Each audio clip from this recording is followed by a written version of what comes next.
we say a Republican Party, they don't like black people, this is a perfect example of that.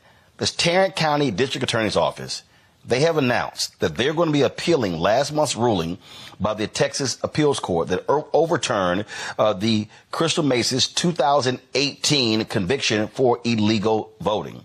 Now, Crystal Mason was on federal probation for felony conviction in 2016 when she voted in an election with a provisional ballot. Now, she says she didn't know she could not vote. This actually went to court.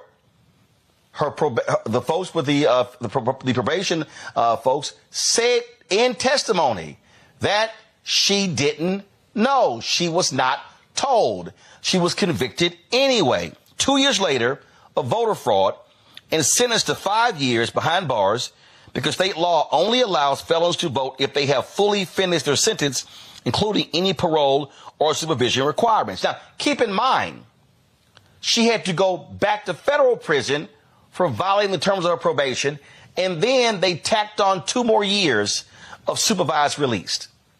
So although she has not gone to state prison, she did have to go back to federal prison because she was indicted. On March 28th, the Texas Second Court of Appeals overturned Mason's conviction because she didn't have, quote, actual knowledge, unquote, that she couldn't vote while on federal supervised release in a tax fraud case. Now, I want to read for you the statement because this is important before I go to her attorney. And it shows you how sadistic and shameful these folks are in Tarrant County, Texas. This is the statement that they released. And when I read this for you, you're probably going to say, you got to be kidding me. This is a quote from this statement. The trial court's guilty verdict should be affirmed. Voting is a cornerstone of our democracy. This office will protect the ballot box from fraudsters who think our laws don't apply to them. Crystal Mason, a 4-time felon, was convicted of illegal voting on March 28, 2018 in a bench trial in the 432nd Judicial District Court. She was convicted based on testimony from the election judge and poll clerk that she read the provisional voter affidavit, affirmed that she provided accurate information, signed the affidavit, and testified that the affidavit language was clearly understandable to mean that a convicted felon such as herself was ineligible to vote. On March 28, 2024, the Second Court of Appeals reversed her conviction and published an opinion stating that there was evidence showing Mason may not have known she was ineligible to vote on the day she voted. The Second Court of Appeals failed to give proper deference to the trial court's guilty verdict and reweighted the evidence in favor of Mason. The Second Court of Appeals misapplied the sufficiency standard of review by not viewing the evidence in the light, y'all gonna love this here, by not viewing the evidence in the light most favorable to the trial court's verdict in contravention to binding precedent for the Texas Court of Criminal Appeals. The Second Court of Appeals publication of its opinion creates the very real risk that future sufficiency cases will likewise be wrongly analyzed and decided. This office requests that the Texas Court of Criminal Appeals grant review in this case, reverse the Second Court of Appeals decision, and affirm the trial court's guilty verdict.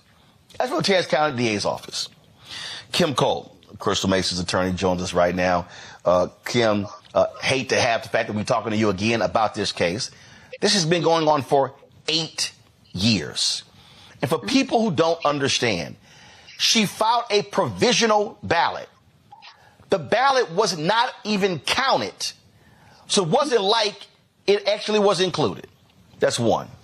They also lie in this statement, Kim, by saying that, oh, she knew this, she knew that. And then they also lie by saying that once there was evidence showing Mason may not have known she was ineligible. This is according to the court. So they're trying to say that they're wrong. There was testimony. Wasn't there actual testimony by a probation officer who said no one told her she couldn't vote? Correct? That is absolutely correct, Roland. And it wasn't just a probation officer. He was a supervisory probation officer. He was over all the probation officers. And he testified on the stand. And this was their witness.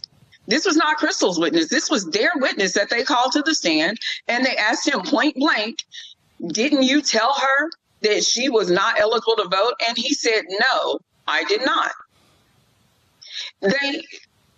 They conveniently leave out the fact that, they point out that she filled out a provisional ballot, filled out her, correct information. Yes, she did. Filling out a provisional ballot is not illegal. And then they go on, if she didn't think she was eligible to vote, or she knew she wasn't eligible to vote, who would put their right name on there, the accurate information? Who would sign the ballot if they knew they weren't eligible? She didn't know. And yeah. And what bothers me here, again, I love this line here, that they misapplied the standard because they should have only reviewed evidence in light most favorable to the trial court's verdict. That's not their job. Their job is to look at the verdict, the prosecution, and the defense, weigh the evidence. So basically, the Tarrant County DA is saying, oh, y'all should overlook anything that doesn't make us look good. And that's essentially what they're saying. Unfortunately, the hypocrisy is real, because we've seen time and time again that they have absolutely ignored precedent. Otherwise, we wouldn't be where we are right now with the Roe v. Wade situation, with affirmative action, and numerous other precedent that has provided and expanded rights for minorities. So the hypocrisy is real, right? But that is unfortunately the standard, that anytime there is an appeal, they are to view the evidence in the light most favorable to the upholding the verdict. However, that doesn't mean be ignorant. and they did not prove their case. Their witnesses contradicted each other. And what they also failed to include was that the Second Court of Appeals said that even if she had read the affidavit, there is absolutely no language whatsoever in that affidavit, because Crystal testified that she didn't read it. They're going on her two neighbors' testimony that was inconclusive that she read it. They're like, well, I think she read it. She was moving her finger. Anyway, Crystal did not actually read the affidavit. She was filling out her information, because on one side is the attestation, the other side is where she fills out her information. And she was putting her information on there because they did admonish her that she had to provide accurate information. And she made sure everything matched up with her driver's license. And so, that being said, even if she read it, there's nothing in the provisional ballot affidavit that says that if you are A, B, C, and XYZ, you are not eligible to vote. Nothing in there. So how would she have known? Here's what's also interesting. I mean, here's the deal. So she was convicted of tax fraud. She was inflating returns for her clients in terms of preparing their taxes. Okay, That's why she went. But when you read their press release, Crystal Mason, a 4-time felon. Wasn't that tied to the same case? And so they're trying to give the impression that, this is a repeat offender. This woman is a menace to society. Yes, that is absolutely. They have continued to persecute and disparage her. Here, what they failed to. Crystal isn't a saint, Roland. I mean, she isn't. Every saint got a past, and every sinner got a future. Okay, so she does have a prior criminal history. Otherwise, she wouldn't even be in this situation to ascertain whether or not she was eligible to vote. Okay, so that's how we landed here. Yes, she is a felon. However, what they failed to acknowledge in stating that she's a 4-time felon which they also included the one where she was acquitted, this particular case, but we can look past that, right? Yeah. Anyway, in all of her other cases, Crystal pled guilty. She admitted her wrongs, even to the case that got her sent to federal prison. She has no problem holding herself accountable for the things that she's done wrong. Why on earth would she fight for 7 years to prove her innocence when in all of these other cases, she admitted her guilt because she did something wrong? She was like, I did it. I mean, I'm going to take accountability for my actions. Here, she didn't know she was not eligible. So she refuses to accept responsibility. Right. I mean, the thing that jumps out to me is, before I go to Matt and Michael with their questions. Okay. Has she gone to state prison? No. But she actually, because of this, she returned to federal prison for 2 years. You would think a common sense DA would say, okay, we've been dealing with this one case for 8 years. They literally are spending more time on this case than they have on heinous crimes that have been committed. So the waste of resources to me is unbelievable. This is, no, we're going to make an example out of this black woman. And this is about creating a chilling effect about anybody else who's formerly incarcerated in voting. The same thing they did when they attacked a black man in Houston who stood in line for 6 hours. And guess what? He was later found that he could vote. And he now says, hey, I'm not going to vote again because of what I went through. That's what this is all about. You're absolutely right. You are absolutely right. I've said over and over again, in their summation in Crystal's original trial, they said they wanted to send a message to voters, much like their ridiculous, disparaging, inaccurate statement that they released yesterday. They are trying to send a message. They are trying to, quote unquote, protect the ballot box, as if, of course, Roland, you know where that comes from, as if folk like us shouldn't be there. And so they are absolutely still trying to send the same message. 7 years later, 8 years later, we're coming up on another election. 8 years later, they're still trying to send the same message. They don't want folks who look like Crystal at the ballot box. They are trying to protect the ballot box, not from fraudsters, because let's be honest, we've seen the documentation of who was committing all the voter fraud in the past few elections. They don't look like Crystal. So they're not trying to protect the ballot box from from fraudsters. They're trying to protect the ballot box from those who have been typically disenfranchised by this system. And that is the whole point of them continuing to beat this dead horse. And correct me if I'm wrong. There was a Texas Justice of the Peace, Russ Casey, who admitted to forging signatures to get on the primary ballot. And he pled guilty to records tampering. He resigned. That happened in 2018. These folks are spending more time, and he was an elected official. They're spending more time going after her than they did going after somebody like him. Yes. And in fact, before that, and he was sentenced to 2 years in jail, but it was probated over 5 years. But they want to send her to prison. They absolutely want to send her to prison because they want people who look like her. They want to protect the ballot box from folks who look like her and you and me. And want to send, and Mr. Rogers down there in Houston, they want people that look like us to fear that they may suffer the same fate. Look at what all they're doing. Look at all of the taxpayer money they're spending to put an innocent woman in prison. It makes absolutely no sense whatsoever. Matt Manning, your question. So, Kim, thank you first for your advocacy. You're doing stellar work. And ironically, I'm writing a PDR to the Court of Criminal Appeals as we speak. This is really kind of appreciate. But my question to you is this. First, have you ever seen an appeal like this? Because my understanding is the Court of Criminal Appeals sent it down saying y'all used the wrong construction of the statute. And the opinion that came out of the Second Court of Appeals was determining the sufficiency of the evidence. So as far as I see this is purely political.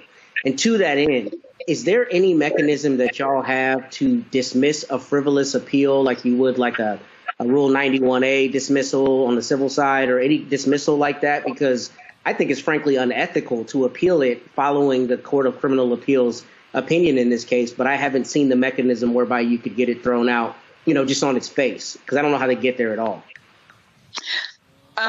From my understanding, there isn't one. We will have an opportunity to file a response to their request for discretionary review. So we're still, obviously, I'm not her only attorney, and we're still evaluating whether or not we will respond, because to be quite honest, it's trash. I don't know if you read it. It's trash. And, we're debating whether or not we actually even, want to even give it the credence to draft a response. But I believe ultimately we will, because we should say something, because this does not deserve the court's review. And hopefully the Texas Court of Criminal Appeals will not take it up. But no, I don't believe there's any mechanism like on the civil side where we can just get this out of here, please. This doesn't even require one moment of your time.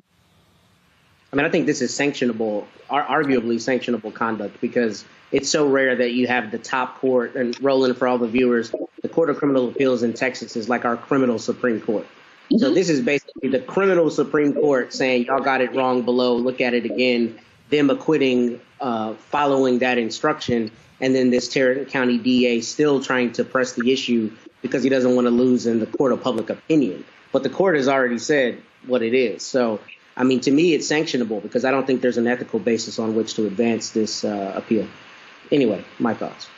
Well, I certainly hope the court actually does smack them down because this continuation of this case, it's 8 years. She voted in 2016.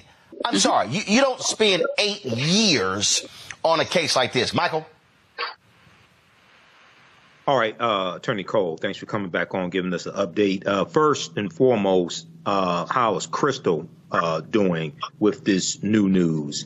Number one. Number two, is there anything possibly the Department of Justice can do, the Civil Rights Division, anything like that in regards to suing Texas, what have you? So first of all, Crystal is understandably distraught. She thought finally that this nightmare was over because it is clear that she has been targeted. They haven't put this much. I always talk about the affluenza team, the case that made national attention. This young man committed several crimes, stole a vehicle, stole alcohol, killed 4 people. And they did not advocate him going to prison. Crystal filled out a form. That's it. She filled out a form with accurate information. She didn't lie on the form. And they want to send her to prison. This is absolutely ridiculous. I would agree that the continued prosecution should be sanctionable because there is no basis for it. Absolutely no basis for it. So Crystal is not well. She's very upset. She really took particular issue with the DA's attempt to disparage her in their last statement. Their language was vile and very unprofessional. So she really took issue with that. To, paint her as a 4-time felon. No, this conviction was thrown out. So Right. you can say, so she isn't a 4-time felon, but they just really took, called her fraudster. They really took some low blows, and so she's not happy, and she was looking forward to moving forward with her future without this hanging over her head. She has had to worry for the last 7 years. At any moment, this case could have turned the opposite direction, and she would have been looking at 5 years in jail, in prison. And so she finally thought that was over. Your second question, and I apologize, I forgot what your second Department of point was. Justice, Civil Rights Division. Yeah. Is there any role that they can play in this? I think there's a role that they should play. There are some issues going on in Tarrant County that definitely would, and as a matter of fact, there's some other issues going on in Tarrant County, may not be known to you, but those of us locally know. I actually am drafting a DOJ complaint, not in regards to Crystal's case, but in some other infringements of rights there in Tarrant County. So the DOJ should definitely step in and actually make a move in Crystal's case too. Typically they don't get involved in pending cases, but they definitely should look at Tarrant County's prosecution, period. Not just in Crystal's case, but in their criminal prosecution, period. Because I guarantee you, Crystal's case is the tip of the iceberg as far as this malicious prosecution goes. Wow. All right. Thank you. Well, it is just, again, it is shameful to me. It is utterly ridiculous. And again, they are terrorizing this woman. That's what they're doing. Their behavior is an abomination. And I really believe that civil rights groups and others should be showing up at the Tarrant County Commissioners meeting, condemning the DA, demanding the commissioners do an audit of their department, to waste resources, to waste taxpayer resources, going after this one woman for 8 years is nuts. And I really do hope that folks in Tarrant County and Fort Worth are loudly protesting this district attorney, calling him out and demanding he answer to this, because this just makes no sense whatsoever. I agree, Roland. I agree. And we have been, so many organizations and individuals have reached out in support of Crystal, and we are planning, they are planning some type of actual action and protest of them continuing to pursue Crystal, not just in the interest of justice, but also in the interest of fiscal responsibility. They're spending taxpayer dollars on a political narrative.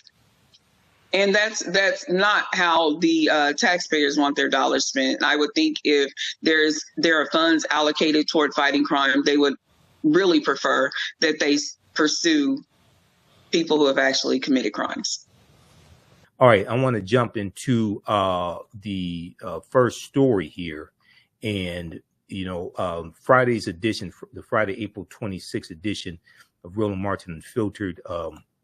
It started late, so we had a shorter show, and some of the segments I did not get a chance to talk more and talk about some of the things that make some other points that I wanted to make. So if we look here at this story dealing with Crystal Mason, okay, I want to give you a little background information and then talk about this update. All right, so there was an article from NBCnews.com on March 28th, 2024. March 28th, 2024. Texas woman's prison sentence for attempting to vote illegally is thrown out. Texas woman's prison sentence for attempting to vote illegally is thrown out. The state appeals court ruling ends a years-long saga that garnered national attention. All right. So in this piece from NBC News, now here's a picture of Crystal Mason, okay, African-American woman. It says a Texas appeals court tossed out a woman's 5-year prison sentence for voting illegally on Thursday, March 28th, 2024, ending a years-long saga that garnered national attention. Crystal Mason was sentenced in 2018 to 5 years in prison after she testified she did not know that she was ineligible to vote because she was convicted of tax fraud in 2011. She cast a provisional ballot in the 2016 presidential election with the help of a poll worker. Okay. Now, in Thursday's ruling, Thursday, March 28th, 2024, in Thursday's ruling to overturn Crystal Mason's sentence, Second District Court of Appeals Justice Wade Birdwell wrote that, quote, finding Mason to be not credible, finding Crystal Mason to be not credible and disbelieving her protestation of actual knowledge does not suffice as proof of guilt, does not suffice as proof of guilt. Now, Crystal Mason testified that when she was in prison, she was not informed that she could not vote upon her release, Judge Birdwell said.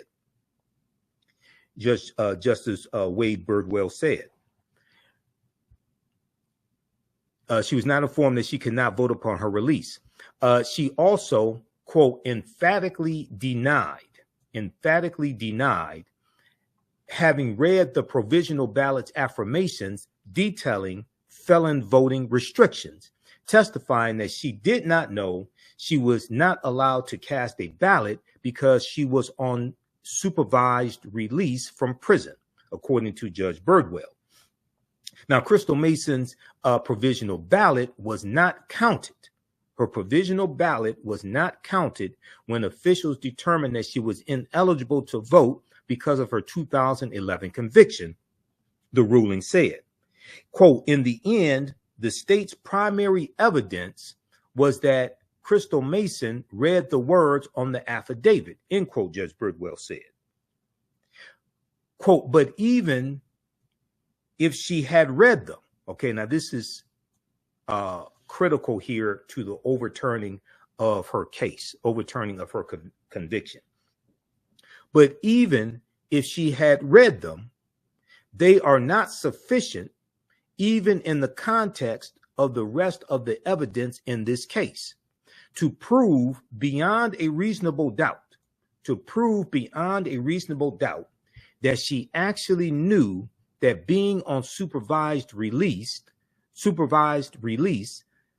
after having served her entire federal sentence of incarceration made her ineligible to vote by casting a provisional ballot when she did so. So them not believing Crystal Mason is not enough evidence. The prosecution did not meet their burden of proof to prove beyond a reasonable doubt that she actually knew that she was not eligible to vote. The burden of proof is on the prosecution, not the defense. Okay, so even in the context of the rest of the evidence in this case, to prove beyond a reasonable doubt that Crystal Mason actually knew that being on supervised release after having served her entire federal sentence of incarceration made her ineligible to vote by casting a provisional ballot when she did so. Okay. Now, the Court of Criminal Appeals announced in 2021 that it would consider an appeal from Crystal Mason, who was out of prison on an appeal bond, Her 2018 sentence drew national attention, and critics have rallied against the lower court's decision. All right. So March 28th, we get news that her sentence was overturned. All right. And she thought that she could put all of this behind her and move on with her life. Well, we talked about on Friday, April 26th on Roland, Martin, Unfiltered, that the a Texas District Attorney, Tarrant County District Attorney Phil Sorrells, Sorrells. He's not satisfied, and he wants to persecute Crystal Mason some more. Okay, so there's an article from TexasTribune.org, TexasTribune.org, and I want to pull that piece up here. Tarrant County DA wants Crystal Mason's illegal voting conviction reinstated. All right, now keep in mind that this provisional ballot that she cast was not counted, but they still want her to serve a prison sentence for what they call illegally voting. Okay, so here's the latest development in this case, and all this is designed by a former Confederate state, a former state that was part of the Confederacy that took up arms to preserve slavery, and then passed laws to suppress the African American vote after Reconstruction ends in 1877. This is all geared toward suppressing the African American vote today. Tarrant County DA wants Crystal Mason's illegal voting conviction reinstated. Now, this article is from April 25th, 2024. Here's another picture of Crystal Mason as well. Tarrant County District Attorney Phil Sorrells wants Crystal Mason's illegal voting conviction reinstated, his office announced on Thursday, April 25th, 2024. Crystal Mason, a Tarrant County resident, was acquitted of an illegal voting charge on March 28th, 2024. Tarrant County District Attorney Phil Sorrells' office is now asking the Texas Court of Criminal Appeals to overturn the ruling that cleared her. Now, Crystal Mason was convicted of illegal voting in March 2018 and sentenced to 5 years in prison for casting a provisional ballot in the 2016 presidential election while on supervised release for federal tax evasion.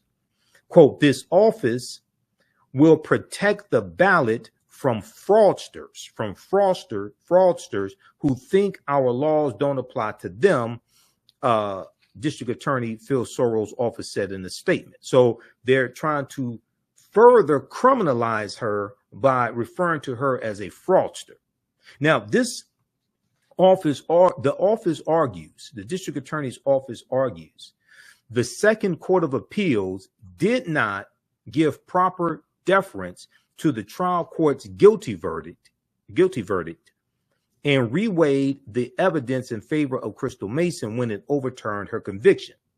Now, District Attorney Sorrells' office adds, Crystal Mason was fairly convicted based on testimony from election staff that she understood she was not eligible to vote.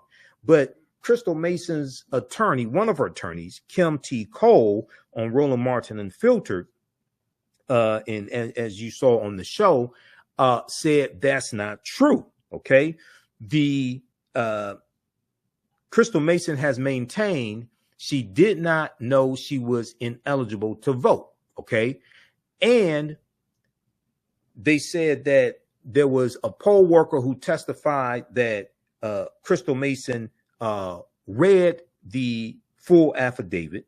Crystal Mason denies that. Okay, quote, it is disappointing that the state has chosen to request further review of Ms. Mason's case, but we are confident that justice will ultimately prevail. Tommy Buser, B-U-S-E-R Clancy, senior staff attorney at the American Civil Liberties Union of Texas, said in a statement. The Court of Appeals decision was well-reasoned and correct. It's time to give Ms. Mason peace with her family. It's time to give Ms. Mason peace with her family. Now, though it had initially upheld her conviction, The Tarrant County-based Second Court of Appeals overturned that conviction in March of 2024 after the Texas Court of Criminal Appeals instructed the lower court to, quote, evaluate the sufficiency, end quote, of the evidence against Crystal Mason. Evaluate the sufficiency, end quote, of the evidence against Crystal Mason. Initially, the court found that Crystal Mason's alleged knowledge that she was on supervised release and therefore ineligible to vote was sufficient for an illegal voting conviction. Her alleged knowledge, okay? But in instructing it to reevaluate the case, the Texas Court of Criminal Appeal ruled the lower court, quote, erred by failing to require proof that Crystal Mason had actual knowledge that it was a crime for her to vote while on supervised release, end quote. The burden of proof is on the prosecution, not on the defense. The Texas Court of Criminal Appeal ruled that the lower court ruling was wrong because the lower court erred by failing to require proof that Crystal Mason had actual knowledge that it was a crime for her to vote while on supervised release. She had served her federal prison sentence. Now, the years-long saga began in 2016 when Crystal Mason, on advice from a poll worker, submitted a provisional ballot during that year's presidential election after she discovered her name was not on the voter roll. Her provisional ballot was rejected because she was not eligible to participate in elections while still on supervised release for a federal tax fraud conviction. She was arrested a few months later.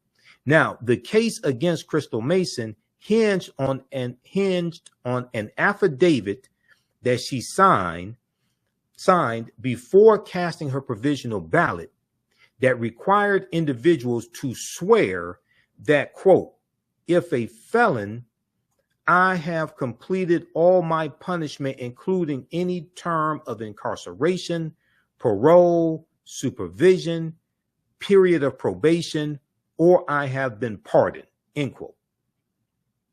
A trial court judge convicted her of illegally voting, a second-degree state felony at the time, after a poll worker testified. This was when we talked to Attorney Kim T. Cole on Roland, Martin, Unfiltered. She mentioned this poll worker who testified at Crystal Mason's trial. Okay. A trial court judge convicted Crystal Mason of illegally voting, a second-degree state felony at the time, after a poll worker testified he watched Crystal Mason read and run her finger along each line of an affidavit.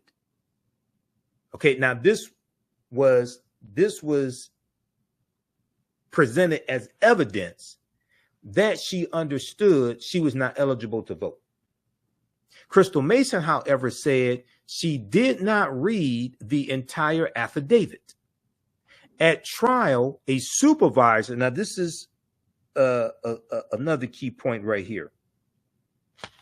At trial, a supervisor from the probation officer overseeing Crystal Mason's release testified that no one from that office had informed Crystal Mason that she was still ineligible to vote. So you have somebody presenting something as evidence that does not reach the burden of beyond a reasonable doubt. You have a poll worker testifying that she ran her finger along each line of the affidavit. And then you have a supervisor from the probation office overseeing Crystal Mason's release testifying that no one from that office had informed Crystal Mason that she was still ineligible to vote. Now, in its 2022 ruling instructing the lower appellate court to reevaluate the case, the Court of Criminal Appeals held that Texas election law requires individuals to know that they are ineligible to vote to be convicted of illegal voting. Okay?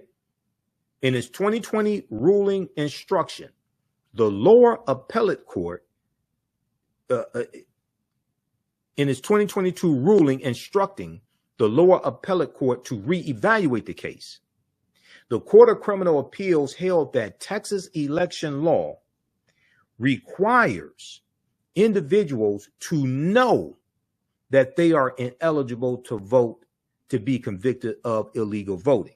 Well, the supervisor that is over from the probation office overseeing Crystal Mason's release testified that no one from that office had informed her that she was still ineligible to vote. Now, the law had been clarified by lawmakers in 2021 with additions to the election code stating Texans may not be convicted of voting illegally.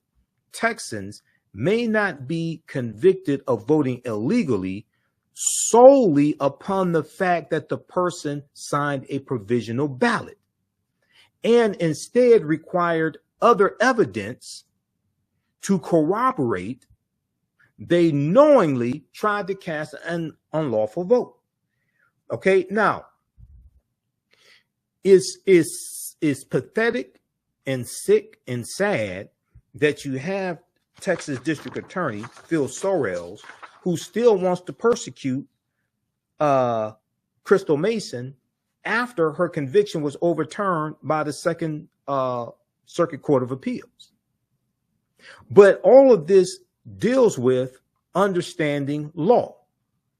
All of this deals with understanding law and how law governs every aspect of our lives. Now, the question we need to ask ourselves is, if the African American vote does not matter, why are they working so hard to suppress the African American vote? Why are they working so hard to intimidate us? When you look at the state of Florida, the election integrity task force that Governor Ron DeSantis put together to go after people who they claimed were voting illegally. Okay, this is designed to suppress the African American vote. Now, when we look here at, there was a piece from the Washington Post, okay? And this article here from the Washington Post deals with how GOP-led efforts, GOP voter fraud crackdown overwhelmingly targets minorities and Democrats. If we look at this article here from the Washington Post, let me pull this up.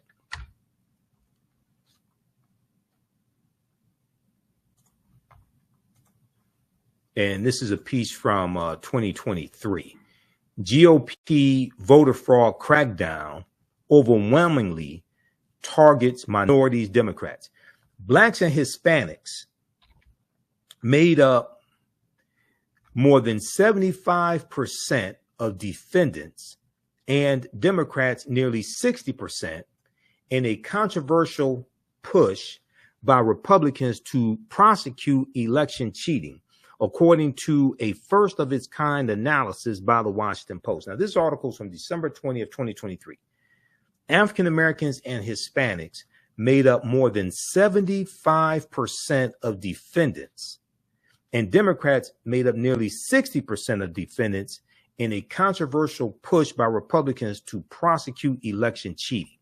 If we look here quickly at this piece, as Donald Trump falsely claimed the 2020 presidential election was stolen from him, Republicans in some states launched special units to prosecute voter fraud as part of a high-profile and controversial push to stamp out cheating some claimed was rampant. But the election integrity units established or expanded in six states after Trump's loss obtained only 47 convictions during a period in which tens of millions of votes were cast, and the units overwhelmingly targeted minorities and Democrats for prosecution, according to a first of its kind analysis by the Washington Post of nearly every prosecution. So okay, let's go through and look at this slowly. Tens of millions of votes were cast. Okay. But in 6 states that launched these voter integrity commissions, there were only 47 convictions for illegally voting. Only 47, not 47 million convictions, not 47,000, 47 convictions out of tens of millions of votes cast. And African Americans and Hispanics were heavily targeted. Now, the analysis found that 76% of defendants whose race or ethnicity could be identified were African American or Hispanic, while white people constituted 24% of those prosecuted by the units. Now, white people are according to the 2020 census, 57% of the U.S. population. But 76% of the defendants were African Americans and Latino.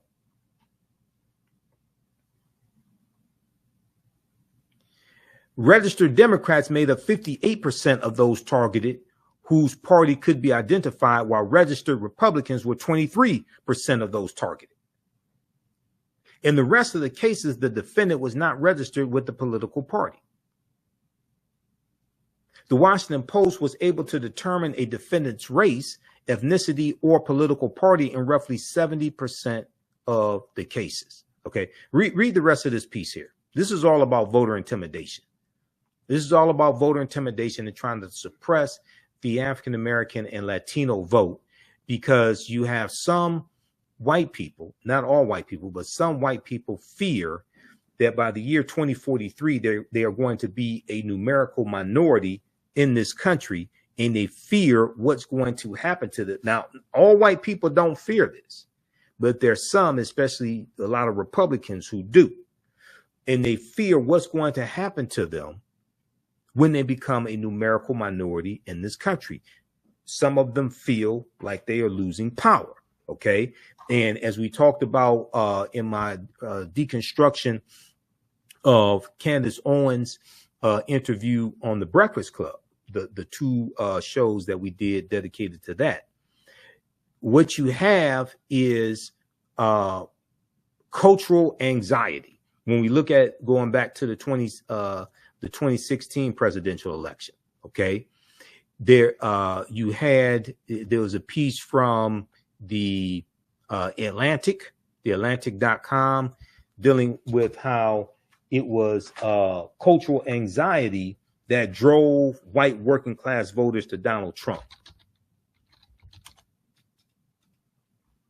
This piece right here from Atlantic.com from May 9th, 2017. So read this article right here. Let's flip over to this. It was cultural anxiety that drove white working class voters to Trump. A new study finds that fear of societal change, not economic pressure, motivated votes for the president among non-salaried workers without college degrees. Okay, this is the fear, the browning of America. That's what this is, the fear of the browning of America. Okay, so read this piece here from the Atlantic.com. It was cultural anxiety that drove white working class voters to Trump. And there were other stories that came out after the election that dealt with the same topic. Okay, now, you have to understand history to really understand this attack on voting rights, and also felony disenfranchisement laws. And your understanding of politics is directly related to your understanding of history. So I'm not just a national political commentator, and you watch me every Friday on Roland Martin Unfiltered. I'm also a historian. I've been on Roland Martin Unfiltered basically pretty much every Friday since October 2020. So it's going on 4 years. To get a better understanding of this history, if we look at this piece here from the Brennan Center for Justice, this deals with voting rights restoration in Florida, voting rights restoration in Florida. So going back to 2018, and we talked about this story on the African History Network show. We talked about it on Roland Martin Unfiltered as well. You had Desmond Meade, a former felon Desmond Meade, African-American man, who led the charge, one of the main people leading the charge to restore voting rights for ex-offenders. Okay. And they put it on the ballot. He got over 60% of the vote, something like 66% of the vote. Okay. But then the Republican controlled state legislature there in Florida then passed the bill to put restrictions on people getting their voting rights back. Okay. So you had to pay all your fines and any restitution, things like this. They put all these restrictions to limit the number of ex-offenders who could actually vote, because they know if these people voted, they will vote these Republicans out of office. So this is about maintaining power. And you've heard me say a number of times, politics is the legal distribution of scarce wealth, power, and resources, and the writing of laws, statutes, ordinances, amendments, and treaties, their adoption, interpretation, and enforcement. Okay, politics impacts every aspect of our lives, from the water we drink to the food we eat to the air we breathe. Voting is only one small part of politics, but voting is an extremely important part of politics, because that determines who's going to hold political office, who will have political power to actually write legislation, get legislation passed, who will have political power to appoint people to the cabinets, appoint a Secretary of Education, attorney generals, whether at the federal level or at the state level. Okay. And at the federal level, it's the U.S. Senate that confirms Supreme Court justices, confirms federal judges, which are lifetime appointments, but also confirms members of the president's cabinet. Okay, whether you talk about Secretary of Energy, Secretary of Defense, Secretary of the Small Business Administration, Attorney General, etc. That's the U.S. Senate, and the U.S. senators are either elected or appointed by a governor when you have a senator who dies in office or who resigns and someone else has to finish out that term. They are appointed by the governor. Okay, so you have to understand how all this comes together. I teach a whole concept called political self-defense, and political self-defense deals with understanding how laws and policies impact conditions of African Americans, and understanding the laws, and understanding how to disarm them of this weapon and use the laws to our advantage, but at least reduce the amount of harm that laws and policies inflict upon us. Okay, this is dealing with understanding political self-defense. All right, now let's look at this here quickly. Okay. Now, this is at the Brennan Center for Justice, voting rights restoration efforts in Florida. This is from last updated August 7th, 2023, originally published May 31st, 2019. Okay. And what I want to focus in on here, when we look at felony disenfranchisement laws, we see them largely developed after the 13th Amendment, after the 15th Amendment is adopted in February of 1870. The 15th Amendment guaranteeing the right to vote for African American men, not women at this time, but not African American women, but African American men at this time. Okay. However, if we go back to 1868, when Florida wrote their state constitution, okay, 1868, when Florida wrote their state constitution, we're going to see that Florida state constitution had a felony disenfranchisement law written into it. And I'm trying to find that part. Hold on, let me see something here.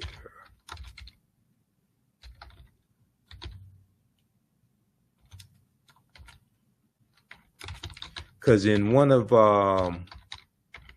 these pieces from the Brennan Center for Justice, you can read that one here, but I think this is the one that I want.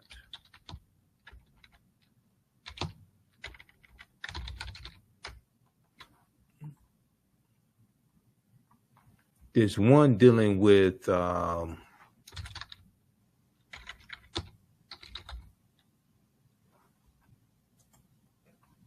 yeah, this one right here. This is what I want.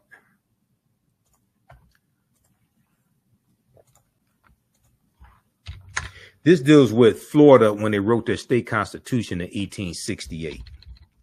Okay, the name of this, and I'm going to close this out here. This is the one that I want right here.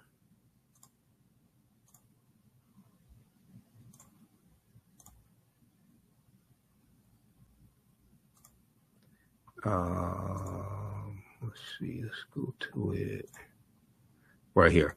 This is called History of Florida's Felony Disenfranchisement Provision. History of Florida's Felony Disenfranchisement Provision. This is from the Brennan Center for Justice, Florida Rights Restoration Coalition. Brennan, B-R-E-N-N-A-N, Brennan Center for Justice, Florida Rights Restoration Coalition. And it talks about the constitutional provision disenfranchising people with felony convictions was originally enacted in the aftermath of the Civil War in 1868. So Civil War, we know, ends 1865. 13th Amendment is ratified December 6, 1865, adopted December 18th, 1865. Okay. Aftermath of the Civil War in 1860, aftermath of the Civil War in 1868, as one of several tools to suppress the votes of newly freed slaves. Okay, the constitutional provision disenfranchising or taking away somebody's right to vote if they're convicted of a felony was originally enacted in the aftermath of the Civil War in 1868 as one of several tools to suppress the votes of newly freed slaves. 100 years later, in 1968, the provision was reenacted despite its history of discrimination and its continuing racially disparate effects. Felony disenfranchisement has long been used to diminish the voting power of Florida's African-American population, and the law continues to have that effect. Okay. So this is all about targeting African-Americans and suppressing our vote, which diminishes our political power. Felony disenfranchisement has long been used to diminish the voting power of Florida's African-American population. And the law continues to have that effect. So this is why oftentimes you hear me say that we need to stop telling African-Americans to exercise your right to vote. Stop telling African-Americans to exercise your right to vote. If you want to exercise, you go to the gym and work out. You don't vote for exercise. You vote for power. You vote for power. You vote for policies that are beneficial for you, your family, your communities, and your people. Okay? Politics is the legal distribution of scarce wealth, power, and resources, and the writing of laws, statutes, ordinances, amendments, and treaties, their adoption, interpretation, and enforcement. You don't vote for exercise, you vote for power. When we change the purpose of voting, when we change our messaging and explaining to people why you vote, then you will get better results. As long as you think you vote for symbolism, as long as you think that you vote because Dr. King and Fannie Lou Hamer and Rosa Parks and Reverend Fred Shuttlesworth and John Lewis and Hosea Williams fought for you to have the right to vote, okay? And as long as you believe nonsense like it doesn't matter who you vote for, just vote, that's nonsense, because you can be voting for people who are working to dismantle the legacy of Dr. King and Fannie Lou Hamer and Ella Baker and Rosa Parks and John Lewis and Hosea Williams, etc.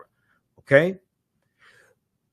So you have to vote with purpose in understanding policies, understanding politics, understanding law, understanding how these policies impact you. Whose policies are most beneficial for African Americans, and what's good for African Americans are good for America in general. Whose policies will do the least amount of harm? Which candidate can create an environment for you to push your agenda the farthest and get the most accomplished? Who will protect gains that have already been made? Who will protect gains that have already been made? And one of the problems is we don't understand how to assess gains and progress already made. So we will operate under an illusion that no progress has been made, therefore nothing's at stake. And as we just saw with affirmative action, as you saw a few months ago, affirmative action in college admissions was overturned by a 6-3 conservative Supreme Court that's operating based upon an ultra-conservative agenda. And that 6-3 Supreme Court was put in place by Donald Trump, who got, and he got nominations provided to him from lists that came from the Heritage Foundation and the Federalist Society, two ultra-conservative right-wing think tanks. They provided him lists of names, and he got 226 federal judges confirmed, which is a lifetime appointment. He got 3 Supreme Court justices confirmed. This was after Attorney General, that was after Merrick Garland was blocked in 2016 by Senator Mitch McConnell, and Republicans took back control of the U.S. Senate in 2014. They blocked 103 federal judge nominations that President Barack Obama made, and they blocked Merrick Garland as Obama's Supreme Court nomination. They did not even give Merrick Garland a hearing. So when Donald Trump becomes president through the Electoral College, and most people don't understand how the Electoral College works, okay? When Donald Trump becomes president through the Electoral College, he gets Neil Gorsuch confirmed, he gets Brett Kavanaugh confirmed, and then after Amy Coney Barrett dies, they push through after Ruth Bader Ginsburg dies, they push through Amy Coney Barrett right before the 2020 presidential election and get a 6-3 conservative Supreme Court locked in, and they are serving for life. These are lifetime appointments. So then when the Dobbs decision comes out dealing with taking away the protections for abortions based upon the 14th Amendment, that gets struck down by the 6-3 conservative Supreme Court. Okay. And this has been protected rights for women since 1973. Then you have affirmative action in college admissions struck down by the 6-3 conservative Supreme Court. You had President Joe Biden's executive order when it came to student loan forgiveness, which would have moved 500,000 African-American families from a negative net worth to a positive net worth. This gets struck down by Donald Trump's 6-3 conservative Supreme Court. So because you had people who didn't understand what was at stake in 2016, and did not understand that one of the lasting effects, and probably the most important lasting effect of a president, is the president's Supreme Court justices. George H.W. Bush, the father, George H.W. Bush, nominated Clarence Thomas in 1993. I think it was 1993. Clarence Thomas is still on the bench ruling, especially on cases against African Americans 31 years later. George H.W. Bush is dead. Clarence Thomas is still on the Supreme Court ruling on cases that impact Americans, especially African Americans. So, see, we have to understand political self-defense and understand defense and offense at the same time and fight against us. This is why we have to stop telling African Americans to exercise your right to vote. You vote for power. You vote to acquire power, to put people in place, to pass laws that are beneficial to you. Now, laws are not only going to be beneficial to African Americans because based upon Title VI of the 1964 Civil Rights Act, Section 601, non-discrimination and fairly assisted programs, it's illegal to have policies only from one race of people. Race-based policies are illegal. You can have policies that are for minorities. You can do that, but policies only for African Americans, only for one race of people, that's illegal. Okay. And I talked about this when I do my presentations dealing with reparations, when I spoke to the Detroit Reparations Task Force, March 2nd, 2024, when I did my presentation, and you can watch that lecture that I did on our social media platforms, my YouTube channel, Michael Imhotep, IMHOTEP, our Facebook fan page, The African History Network. Also, I'll put it on our website, AfricanHistoryNetwork.com. We'll get it up there as well. But if you go to archives.gov, U.S. National Archives, and I'm going to pull up a slide from the presentation here because I show this to people because unfortunately, many of our people don't understand law, don't understand history. But most Americans don't understand law and history either. I show this to people so we can deal with facts and evidence, okay, because proper documentation ends all conversation. Section 601 of the, let's go to this slide here, of the 1964 Civil Rights Act. And if you just Google, why are race-based policies illegal at the federal level? Usually the first hit that comes up is this right here. Title VI of the 1964 Civil Rights Act, Non-Discrimination and Fairly Assisted Programs, Section 601. No person in the United States shall, on the ground of race, color, or national origin, be excluded from participation in, be denied the benefits of, or be subjected to discrimination under any program or activity receiving federal financial assistance. So you can write policies. Now, this is at archives.gov. Archives.gov is the U.S. National Archives, the U.S. National Archives.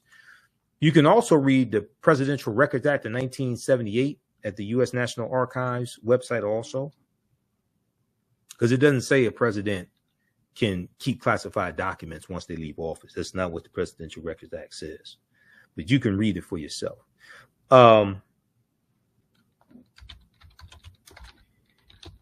So you can have policies for minority groups, things like that. And I hear people operating based upon this misinformation out here by black social media disinformation agents, podcast pimps, and social media whores out here just lying to our people, not providing any evidence. But I hear people saying, I don't want minority programs. I don't want minority set-aside programs, things like this. We want policies only for African Americans. That's not going to happen. That's illegal. You're not going to have policies only from one race in the first place. But as somebody who managed an African American owned company that had government contracts with the city of Detroit, County of Wayne and state of Michigan, and who was also a minority-owned business and had minority business status, because in various municipalities, in various states, in various counties, you get minority certification, and it gives you an advantage in bidding on contracts. Okay, you get extra points in the point system when they determine who to get a contract to if you are a minority-owned business. All right. So the question that I would ask people, having that experience, having managed, won numerous government contracts, having managed a business that had the majority of our employees were African Americans, the question I would ask people is, why wouldn't we focus on being the minority that's getting the majority of the benefits? Why would we not focus on being the minority getting the majority of the set-aside contracts? Things like this, after having actually done it. Now, if you just listen to somebody on YouTube that doesn't have any experience, or somebody on social media has no experience in doing this, and they're just spouting talking points, okay, they're just trying to get more clicks and likes on social media posts, then they'll say some stupid stuff like that. They'll say something, oh, we only want race-specific policies. These are people who never read the 1964 Civil Rights Act, never been involved in writing public policy for a major city. I've been involved in writing public policy for the city of Detroit, okay, which is how I learned about this federal law. Because our corporate counsel, I was on a committee to write an executive order for the city of Detroit. Our corporate counsel, at our first meeting, Sharon McPhail told us it's illegal to write policies that are only for African Americans, but we can write policies for Detroit-based residences. And the majority, the population of Detroit was 85% Black at that time. Okay, so you have to understand how to navigate throughout the system. Read this here. So this is at archives.gov, U.S. National Archives, Civil Rights Act 1964. Okay, archives.gov, and it goes through and it gives some of the history of the 1964 Civil Rights Act. It has the actual text here that you can read it. But if you just search for 601, okay, we're going to go right here. We want Title VI. Title VI, Non-Discrimination and Fairly Assisted Programs. This is it right here. Now, most of these people you watch on social media don't understand law, and they're not going to tell you this. And they've never been involved in writing public policy or anything like this. I've done all that. That's how I know this. So I'm not talking about something that I saw in a documentary, even though I'm in 7 documentaries. I'm not talking about something that I read in the book, even though I've read numerous books. I'm talking about from actual experience, actually doing it. Okay, so read that. Now, let's go back to this from the Brennan Center for Justice. This deals with felony disenfranchisement law, and this deals with the state of Florida. But we see similar things in other states when they start rewriting their state constitutions after slavery ends, but especially after Reconstruction ends in 1877. Okay.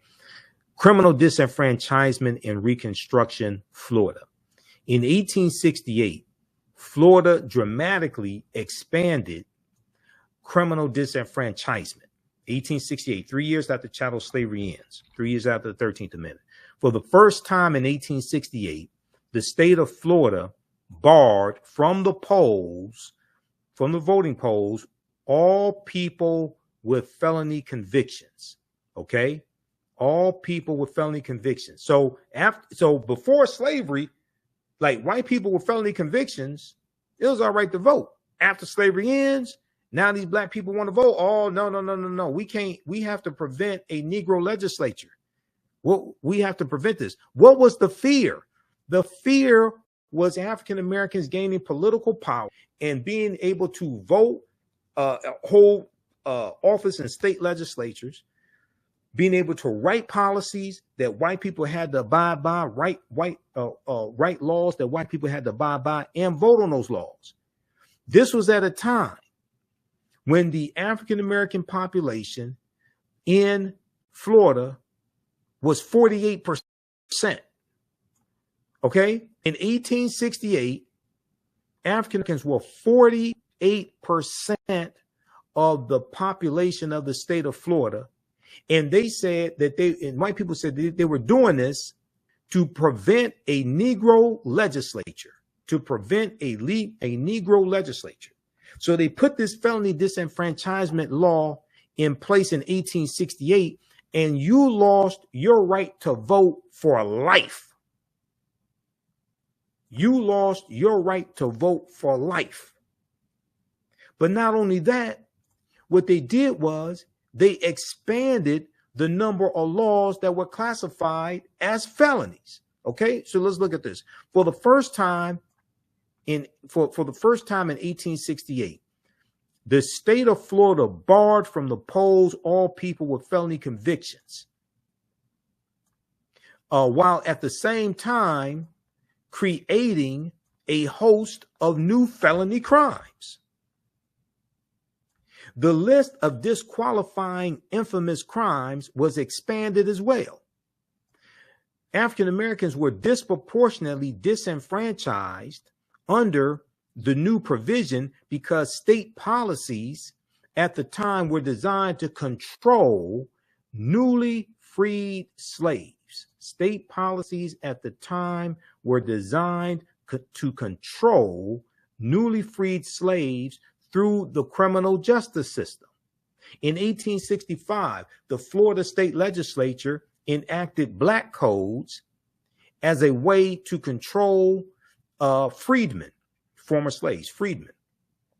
A crucial component of the codes was an expansion of the criminal justice system to deal with minor offenses,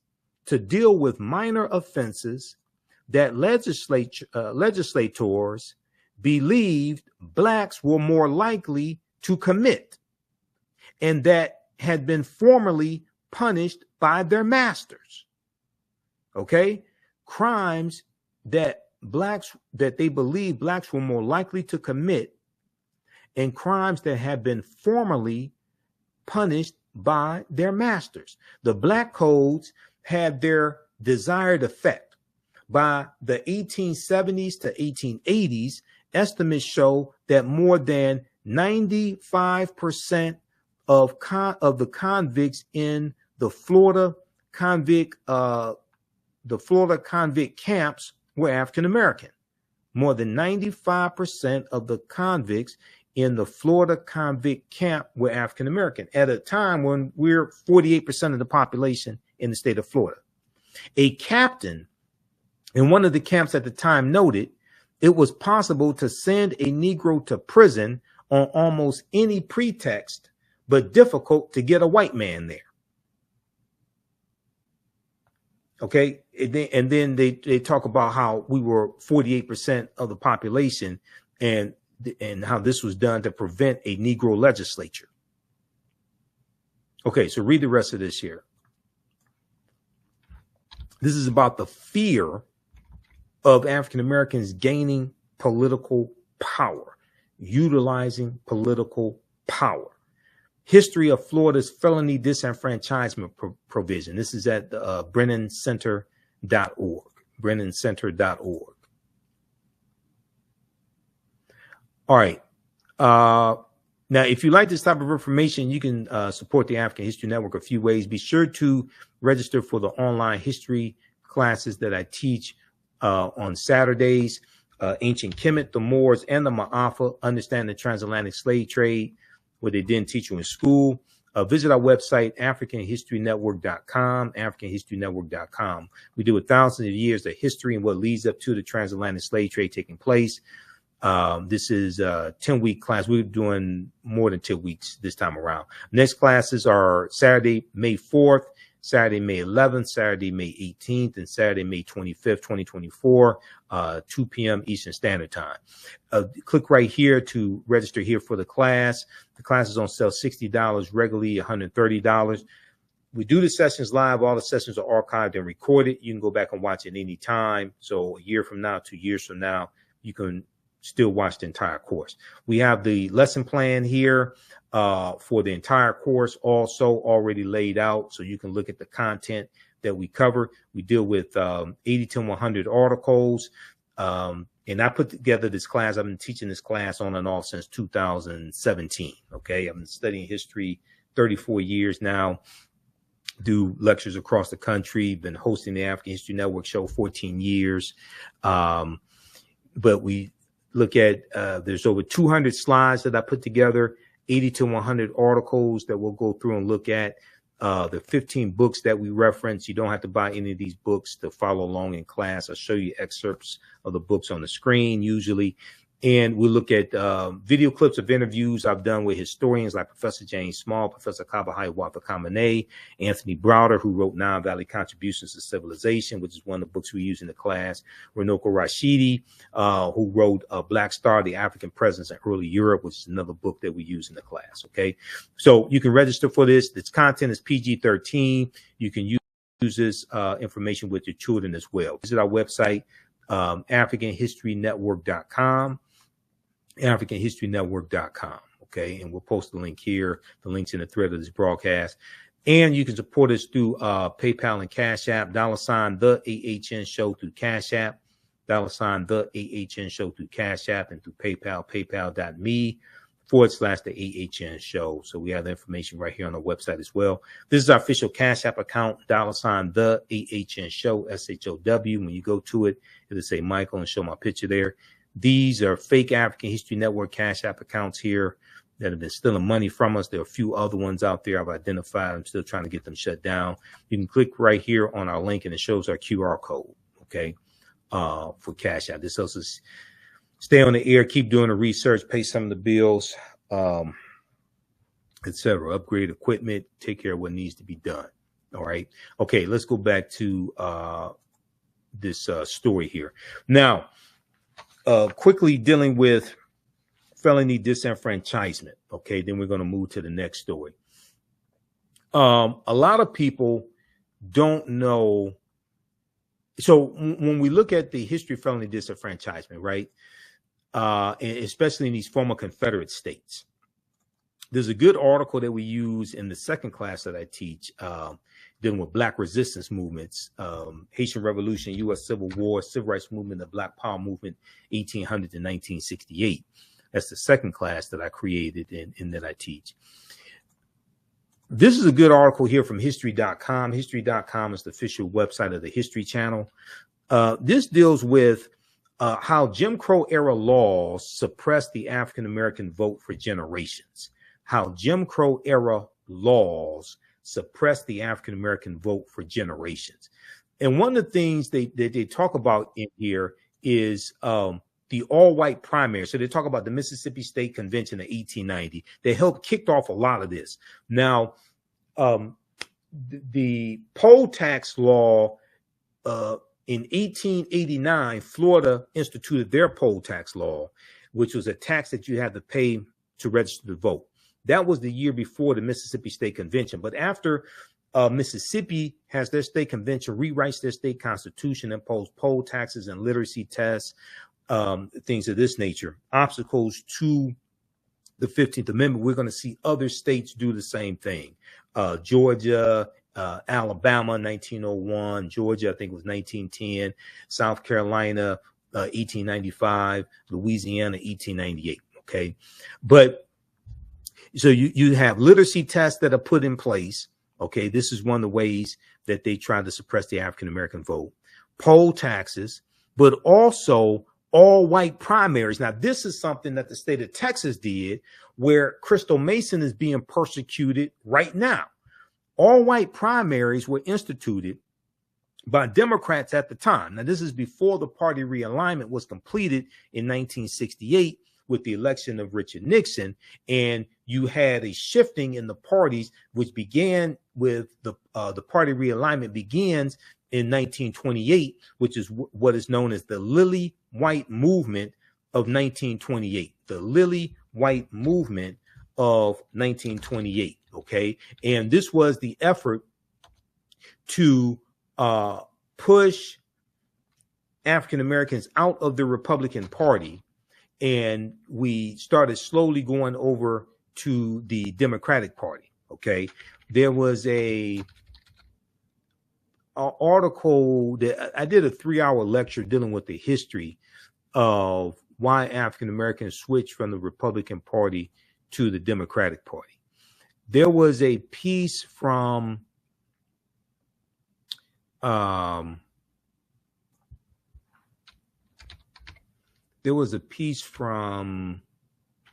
of these Chicago publications, and it dealt with the beginning of the Lily White movement. This was an effort to push African Americans out of the Republican Party and get Herbert Hoover elected as president. So Republicans appealed to Southern segregationist Democrats in 5 former Confederate states to get them to vote for Herbert Hoover. Okay.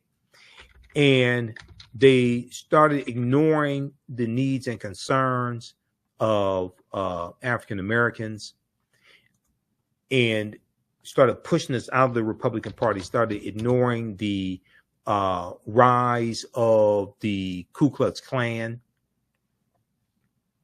in the 1920s, largely as a result of the movie The Birth of a Nation. And we started slowly going over to the Democratic Party. So by the time the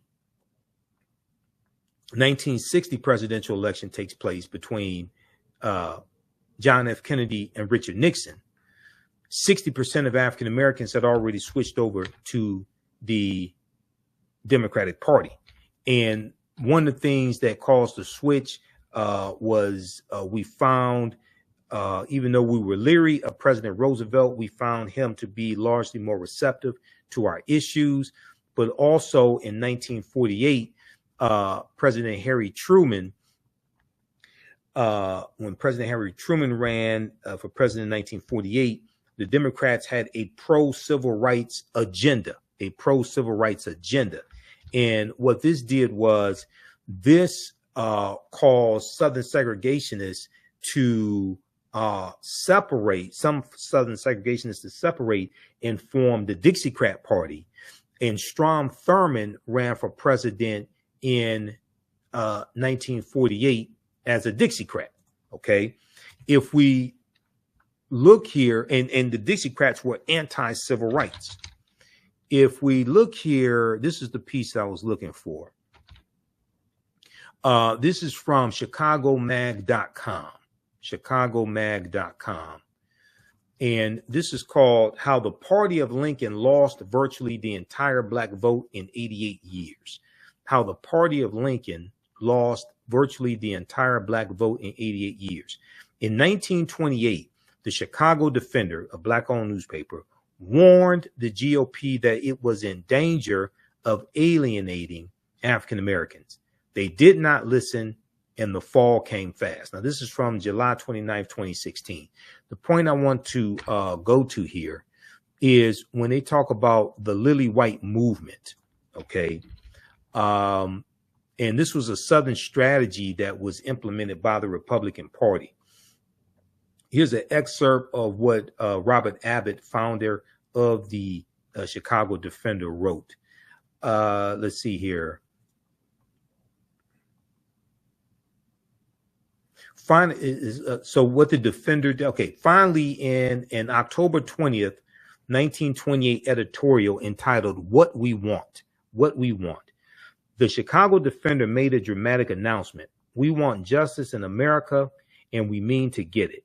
If 50 years of support to the Republican Party doesn't get us justice, then we must of necessity shift our allegiance to new quarters, end quote. It was the first time the Chicago Defender had failed to endorse the Republican presidential candidate since 1912.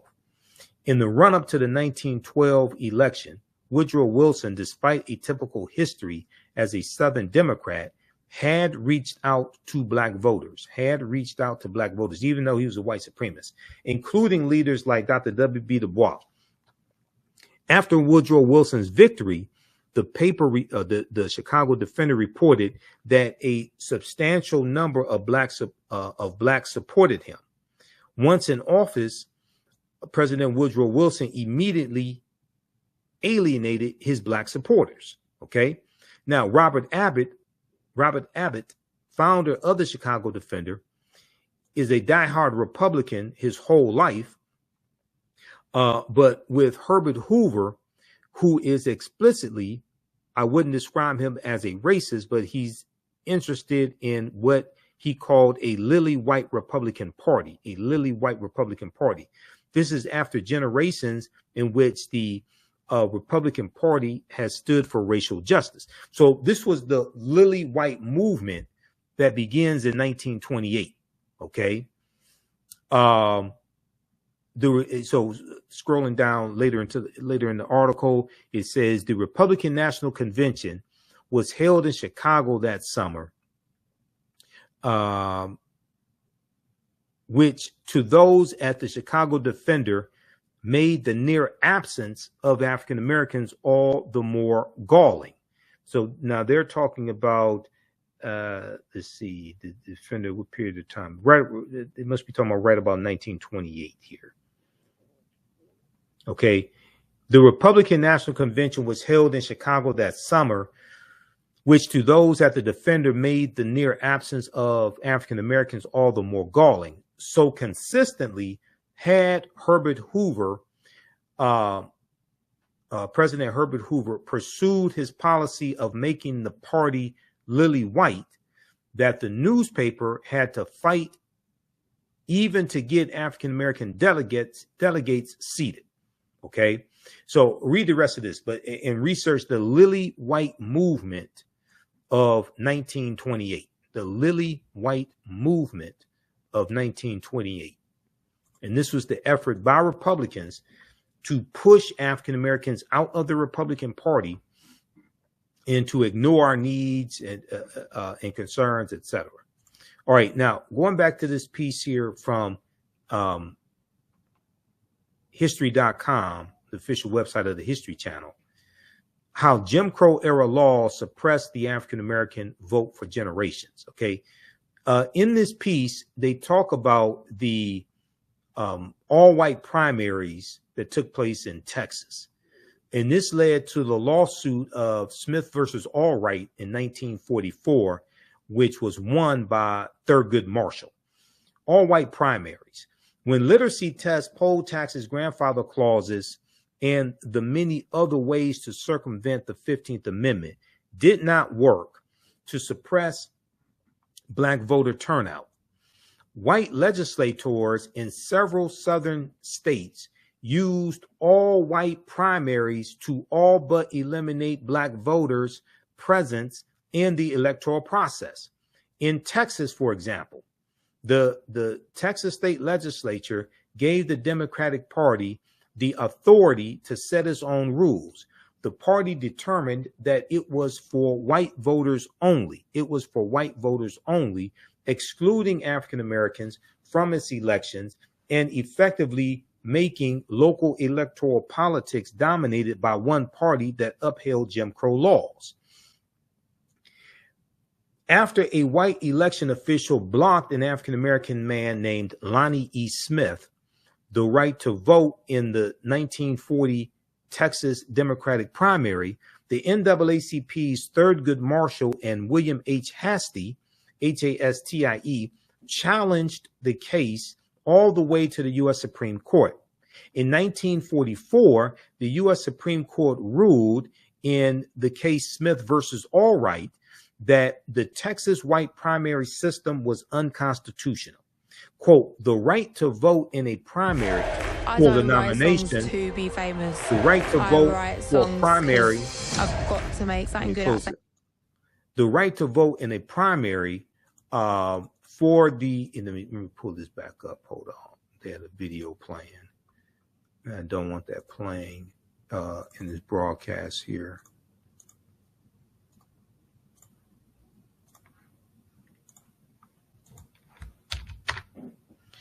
Let's go back down to this here.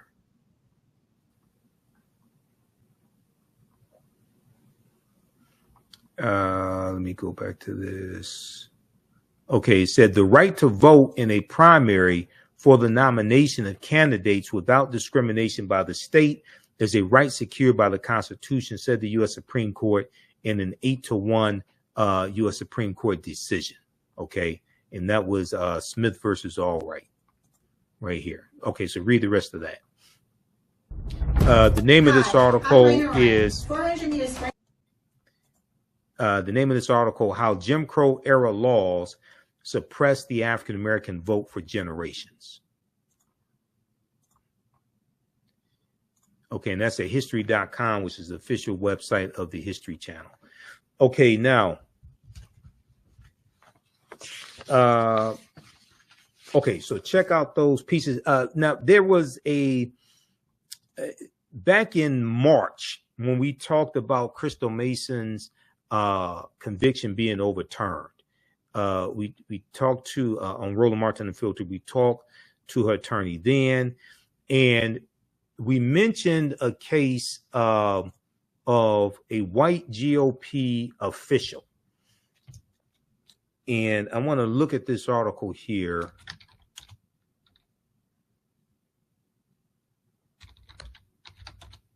NBC News had an article on this, and this is to show a contrast between the way Crystal Mason is being treated and how white people are being treated when they're convicted, in the rare cases when they're convicted of voter fraud.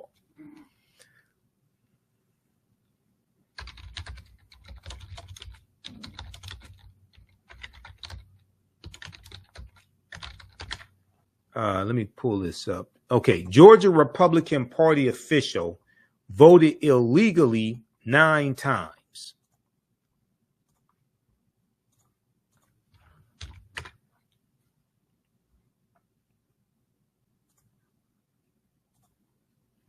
So this article right here from NBCnews.com. Georgia Republican Party official voted illegally 9 times, judge rules. Brian Pritchard, Pritchard, first vice chairman of the Georgia Republican Party, was fined $5,000 for voting illegally and registering to vote while serving a sentence for a felony, a judge ruled. Now, he wasn't sentenced to prison time. Crystal Mason filed a provisional ballot that was not counted, and she was sentenced to 5 years in prison. Okay, now here's Brian Pritchard. Okay, Republican official in Georgia, first vice chairman of the Georgia Republican Party, another former Confederate state, Georgia, that has the largest Confederate monument out of anywhere in the country, called Stone Mountain. And on the side of Stone Mountain, they have carved into it. And I've been to Stone Mountain. I've been on top of Stone Mountain. I've walked up the side of Stone Mountain. They have the carvings of General Robert E. Lee, Jefferson Davis, and Thomas Stonewall Jackson, 3 Confederate traitors that they call hero, all slave owners. A judge ruled this week that a top Georgia, now this article is from March 28th, 2024. Now this article came out the same day that I think it was the same day, I think it was the same day of her conviction being overturned. Yeah, Crystal Mason's conviction was overturned Thursday, March 28th, 2024. The same day this article came out. A judge ruled this week that a top Georgia Republican Party official who has promoted former President Donald Trump's claims of widespread voter fraud affecting the outcome of the 2020 presidential election, this genius has repeatedly voted illegally, a judge ruled that week. Okay, so here you have Brian Pritchard, a top Georgia Republican Party official who's pushing the big lie, and white people in Georgia are pissed off that African Americans voted and got Biden and Harris elected, but also Senator Raphael Warnock and Senator John Ossoff as well. This guy was pushing the big lie, and a judge found him guilty of repeatedly voting illegally. He found that he voted illegally 9 times. Brian Pritchard, the first vice chairman of the Georgia Republican Party and a conservative talk show host, was fined $5,000 for voting illegally and registering to vote while serving a sentence for a felony conviction. Brian Pritchard was also ordered not to commit further violations, to face public reprimand for his conduct, and to pay the state election board's investigative costs. In a 25-page ruling Wednesday, Administrative Law Judge Lisa Boggs, B-O-G-G-S, affirmed the board's finding that Brian Pritchard had voted, check this out, had voted illegally 9 times. 1, 2, 3, 4, 5, 6, 7, 8, 9. He voted illegally 9 times in defiance of his extended probation in connection with a pair of felony convictions dating back nearly 30 years. So he had to pay a $5,000 fine for voting illegally 9 times. In Texas, they sentenced Crystal Mason to 5 years in prison for voting once, and her provisional ballot was not counted. And now, Texas District Attorney Phil Sorrells of Tarrant County wants her conviction reinstated.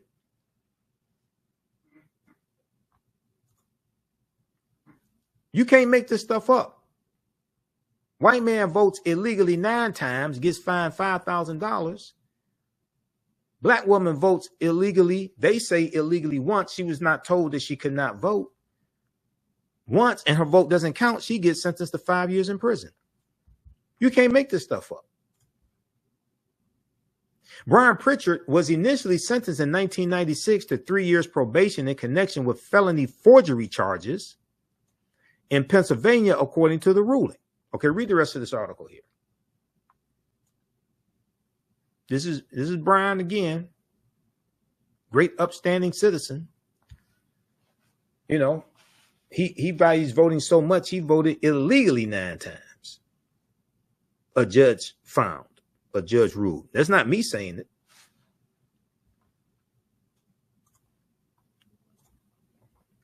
All right, now, lastly, last article on this subject. Some people may ask the question. Well, let me. We talked about some of the history of felony disenfranchisement laws and targeting African Americans, right? After slavery ends, to suppress the African American vote, to suppress our political power. Okay. Did you know that let me phrase the question like this. Back in,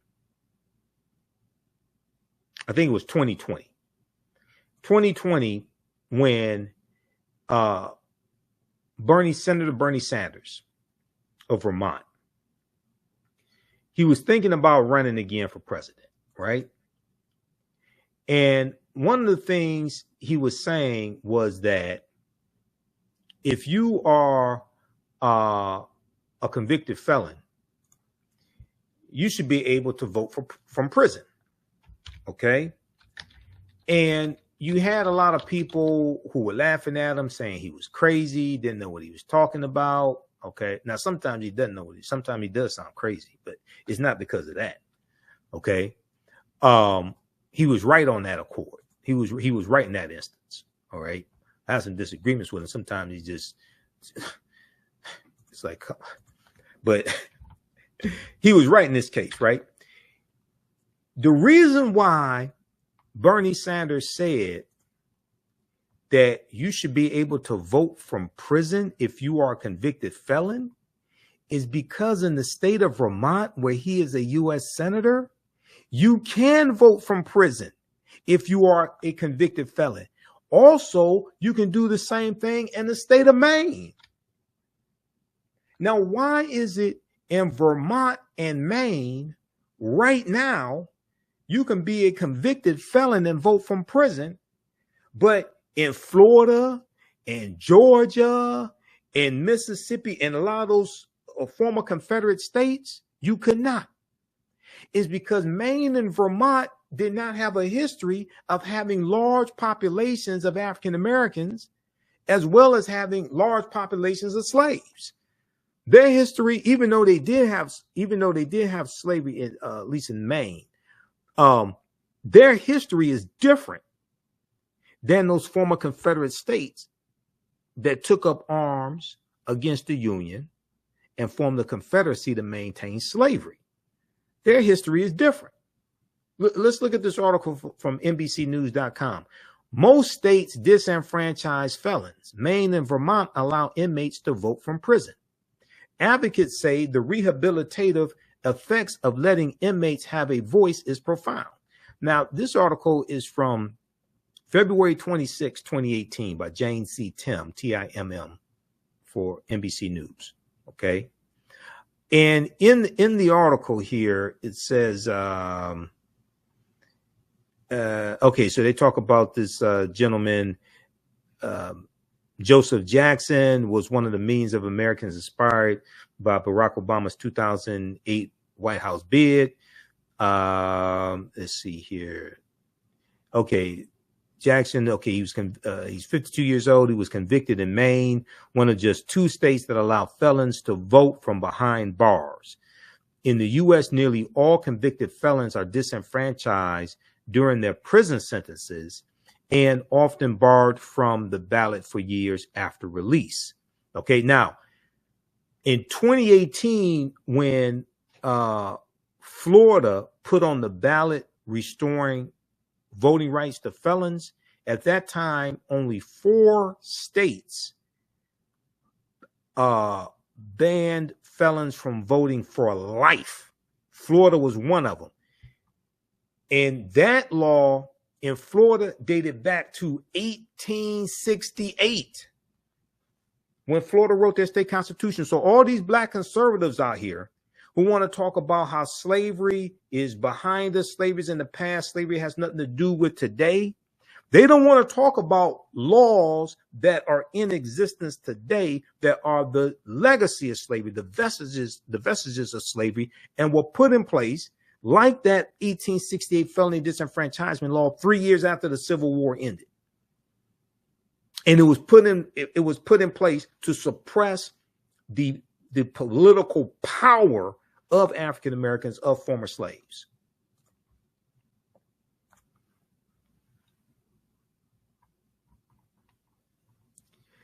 Sometimes offenders lose the right to vote for life. But as the impact of felony disenfranchisement laws grows along with skyrocketing incarceration rates, others are rethinking the rules that kept 6.1 million Americans from voting in 2016. Now, under the U.S. prison population dropped each year of the Obama administration and each year in the Biden-Harris administration, I think it's fallen some also. I don't have the exact numbers, but I know in the Obama administration, the U.S. prison population dropped each year, and the war on drugs was declining, was winding down under the Obama administration as well. But as the impact of felony disenfranchisement, Alabama, Maryland, and Wyoming all recently eased voting restrictions for released felons, while Florida organizers have put a constitutional amendment on November's ballot to give most offenders their voting rights back after completing their sentences, including for any on probation or parole. So that's 2018. So they're talking about November 2018. Meanwhile, Maine and Vermont remain unique in preserving voting rights for prisoners and serve as a model for states like New Jersey, where Democrats newly in control of all three branches of government plan to propose a bill to stop the disenfranchisement of felons and allow them to vote from behind bars. Advocates say the rehabilitative effects of letting incarcerated felons have a voice in their communities are profound, while critics argue they should not be permitted to take part in any process that could end up affecting the very laws they've broken. Well, when people get out of prison and get a job, they don't have problems. They don't have a problem with taking their taxes. They don't have a problem with taking their taxes. So why shouldn't they be able to vote? Okay, read the rest of this piece here. This is at NBCnews.com. Most states disenfranchise felons. Maine and Vermont allow inmates to vote from prison. If you like this type of information, you can support the African History Network a few ways. Be sure to register for the online history classes that I teach on Saturdays. Ancient Kemet, the Moors, and the Ma'afa, Understand the Transatlantic Slave Trade, what they didn't teach you in school. Visit our website, AfricanHistoryNetwork.com, AfricanHistoryNetwork.com. We deal with thousands of years of history and what leads up to the transatlantic slave trade taking place. This is a 10-week class. We're doing more than 10 weeks this time around. Next classes are Saturday, May 4th, Saturday, May 11th, Saturday, May 18th, and Saturday, May 25th, 2024, 2 p.m. Eastern Standard Time. Click right here to register here for the class. The class is on sale $60, regularly $130. We do the sessions live. All the sessions are archived and recorded. You can go back and watch it any time. So a year from now, 2 years from now, you can still watch the entire course. We have the lesson plan here for the entire course also already laid out, so you can look at the content that we cover. We deal with 80 to 100 articles, and I put together this class. I've been teaching this class on and off since 2017. Okay, I've been studying history 34 years now. Do lectures across the country. Been hosting the African History Network show 14 years, but we look at there's over 200 slides that I put together, 80 to 100 articles that we'll go through and look at. The 15 books that we reference. You don't have to buy any of these books to follow along in class. I'll show you excerpts of the books on the screen usually. And we'll look at video clips of interviews I've done with historians like Professor James Small, Professor Kabahai Wapakamane, Anthony Browder, who wrote Nile Valley Contributions to Civilization, which is one of the books we use in the class, Runoko Rashidi, who wrote Black Star, The African Presence in Early Europe, which is another book that we use in the class, okay? So you can register for this. This content is PG-13. You can use this information with your children as well. Visit our website, AfricanHistoryNetwork.com. AfricanHistoryNetwork.com. Okay. And we'll post the link here. The link's in the thread of this broadcast. And you can support us through PayPal and Cash App, $ the AHN show through Cash App, $ the AHN show through Cash App, and through PayPal, paypal.me/the AHN show. So we have the information right here on the website as well. This is our official Cash App account, $ the AHN show, SHOW. When you go to it, it'll say Michael and show my picture there. These are fake African History Network Cash App accounts here that have been stealing money from us. There are a few other ones out there I've identified. I'm still trying to get them shut down. You can click right here on our link and it shows our QR code, okay, for Cash App. This helps us stay on the air, keep doing the research, pay some of the bills, etc. Upgrade equipment.